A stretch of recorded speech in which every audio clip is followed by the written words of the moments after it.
Pemirsa di seluruh tanah air, kita lanjutkan berbincang-bincang dengan Satrio Wibowo, tapi kali ini Bowo ditemani oleh ibunya, Yeni Sahnas. Kita temui dia. Selamat datang nih Bu di segmen ini ya. Iya. Jadi kita pengen tahu ceritanya Bowo nih, anak ajaib atau bukan? Gift mungkin ya. Kalau dibilang ajaib terlalu gimana ya? Apa keistimewaan Bowo? Keistimewaannya orangnya kritis, iya, daya juangnya tinggi. Kemudian dia sulit ya ngikutin sekolah yang konvensional ya gitu. Sulit maksudnya malas datang atau sulit pelajarannya? Sistemnya atau... mungkin masa dari kecil dia udah tahu ini sekolah gini tuh saya nggak suka kayak gini. Saya ingin belajar dari pengalaman, dia bilang. Jadi Bowo dari kecil udah nggak suka sekolah? Ya. Iya sih. Udah menolak sekolah. Dulu TK enggak? TK pun sudah sulit. TK sulit. Terus melihatnya sebagai kelainan atau apa? Waktu itu saya belum tahu dia kelebihan dia, jadi saya anggap nakal, membangkang gitu. Tapi dari sehari-hari saya udah tahu ini anak cerdas. Sebenarnya cerdas. Sebetulnya ya? Cerdas, dan bayangkan dari kecil dia sudah mau tahu fenomena alam gitu kan. Kalau malam maksa saya minta ditemenin untuk lihat semesta gitu. Itu dari kecil. Apapun, misal saya lagi masak gitu lihat telur, nanti nanya, "Ibu, ini telur dari apa? Bagaimana prosesnya? Begini gini gini. Bagaimana kalau dieramkan?" Saya jelasin, "Nggak bisa nah, ini udah terlalu lama di perjalanan gini gini." Tapi dia karena nekat, karena rasa ingin tahunya tinggi, diam-diam dia ambil telur. Nanti pas saya nyangin tanaman gitu, nyiramin tanaman, tahu-tahu ada telur di bawah pohon gitu. Ya itu kayak kerja. Film itu kali dinosaurus ya, ada telur ditemukan gitu, bisa menetas. Iya. Jadi saya pengennya gitu. Makanya gitu lah dulu. Pengen lihat apa dari telur itu? Pengen tahu telur tuh jadinya apa. Akhirnya jadi apa? Yang nggak jadi. Jadi busuk telur ya, udah lamaan. Iya. Terus tahunnya apa berbeda dari anak lain itu bagaimana tahunnya? Dia sakit terus kan dari kecil, seminggu sehat seminggu sembuh gitu. Dari lahir maksudnya? Dari lahir ya, begitu terus, macam-macam. Tapi saya keliling ke dokter itu nggak ada penyakitnya, jadi kan bingung. Nggak bawa ke orang pinter? Pernah, dari mulai usulan dari orang udah ruqyah aja. Saya ke orang pinter tuh berapa kali, sampai saya ke profesor juga, saya bawa ke dokter anak ke Semarang.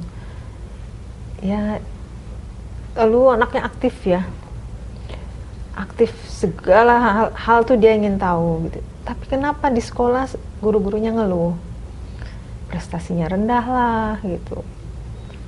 Oh, prestasi nggak bagus ya? Seperti Ya, diciptakan tadi ya, saya sering 26 dari dipanggil 30 gitu. Masih mending itu, pernah juga dari bawah. Oh, pernah dipanggil apa yang dikatakan guru? Iya itu, "Bu, ini tidak memenuhi syarat untuk naik kelas." Saya bingung bagaimana mungkin anak segini. Dia waktu SMP itu kan udah buat ini. Saya sampai nenteng. Bawa ini, novel? Iya, masih ininya, masih draftnya itu saya bawa lukisannya. Jadi ya. dibilang nggak naik kelas waktu SMP? Ini ya, Okay. ini tidak memenuhi syarat gitu. Ya saya lobby aja ya. Bagaimanapun saya berjuang gitu, saya tunjukkan bahwa lama-lama jadi gini, dia tuh seperti ngajarin saya bahwa selama ini kan kita, pikiran konvensional kita kan seorang anak yang cerdas adalah yang nilai akademisnya tinggi. Iya, itu kita biasa melihat dari nilai-nilai formal ya. Sindrom semua orang tua semua pengen punya anak dengan nilai akademis tinggi, itu hampir semuanya. Kalau kita ngobrol dengan ibu-ibu, kebanggaannya di situ. Saya sempat ada di zona itu. Lama-lama saya mikir juga, lah, anak saya kok berbakat seperti ini. Kemudian sepertinya dia dapat label gitu, anak kurang. Malah temennya seperti nganggap tidak normal. Gurunya juga sempat gimana ya, bukan melecehkan tapi kayak apa ya namanya, tidak mengerti ya sebenarnya keadaan sebenarnya. Iya, Setelah dikasih tahu bahwa anak ini nulis novel apa gitu, gurunya bisa paham. masih belum paham ya. Malah sepertinya, tolong deh sekolah kami nggak bisa ngajarin anak seperti ini gitu. Emang nakalnya seperti apa, Bu? Tidak nakal. Tidak nakal, cuma nilainya aja akademis, buruk. iya. Dan gurunya bilang di kelas juga dia nggak fokus. Kadang senyum sendiri, kadang bicara sendiri. Teman-temannya suka, wah aneh nih, apa-apa ya, suka ngomong macam-macam. Kalau saya lama-lama paham, dia karena kelebihan imajinasi ya. Nggak tahan, kalau anak cerdas itu konon kurang fokus ya. Karena dia jenuh ya. Nurun dari siapa, Bu? Dari ibunya, apa dari bapaknya, apa dari kakeknya? Mungkin gift ini ya, dari Allah kali. Ya, Jangan-jangan benar punya cermin itu nggak di rumah? Yang nggak ada dalam novel cermin itu. banyak ya.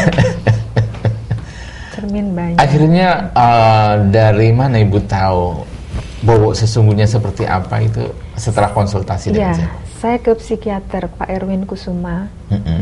Kebetulan beliau mendalami tentang anak indigo. Apa itu anak indigo, Bu? Anak-anak indigo tuh anak-anak generasi baru ya, yang kecerdasannya melampaui batas, Usianya. iya, melampaui usianya. Bukan cerdas saja ya, berbakat mungkin ya, Berbakat. ya, dan spiritual terutama. Ciri-cirinya spiritualnya tinggi.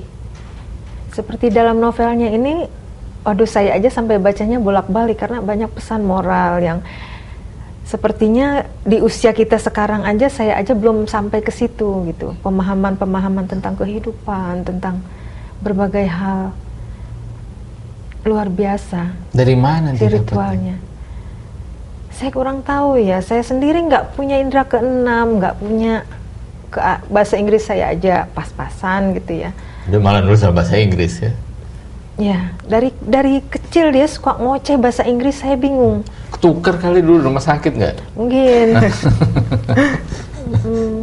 Terus apa yang dikatakan oleh Dokter Erwin, Profesor Erwin, Dokter Erwin? Dr. Erwin Kusuma. Apa yang Iya. dikatakan beliau terhadap Bowo? Kebetulan di situ ada sistem ini ya, foto aura ya. Di klinik situ ada foto aura yang bisa mendeteksi aura seseorang ya. Saya di situ sempat dideteksi kalau anak-anak indigo itu kan auranya ungu, ya. Warna indigo, ungu atau indigo ya, antara ungu sama merah ya, biru. Berbeda lah warnanya. Betul. Kemudian saya konsultasi dengan Pak ini. Memang konsultasi hanya sekali, tapi dari situ saya udah paham siapa dia. Kalau anak indigo tuh punya kemampuan yang nggak pernah diajarkan. Seperti ini. Kalau anak cerdas itu biasanya belajar dulu, baru kelihatan kemampuannya gitu. Kalau ini Cerdas dulu baru dia belajar. belajar juga enggak. Belajar juga enggak. Megang buku tuh nggak mau dia. Sarannya apa dari Dokter Erwin?